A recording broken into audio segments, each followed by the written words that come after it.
بوجودكم معانا قبل عرض الفيلم ب 48 ساعة، العرض الخاص. ويعني عايز اتكلم طبعا عن أهمية الفيلم في مشواري. انا بعتبر فيلم اسد هو بداية طريق جديد في مشواري السينمائي. يعني بداية صنع مكتبة مختلفة عن كل ما قدمته من قبل. و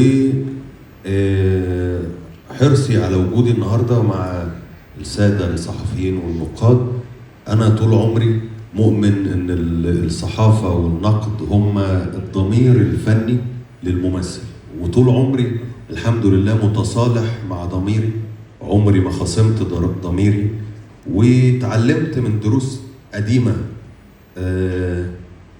أي شخص ما اهتمش أو ما احترمش كلام النقاد هو النهارده في ذاكرة النسيان، لأن الصحافة والنقد هم زي ما بقول هم الضمير اللي طول الوقت عايز يصحيك، عايزك تمشي في الطريق الصح، ما تنغمسش في المناطق اللي ممكن تجرك، سواء تفرح بالنجاح الجماهيري والتجاري وتنسى السينما والصناعة. ده مش معناه ان احنا فيلمنا مش تجاري، فيلمنا تجاري جدا جدا.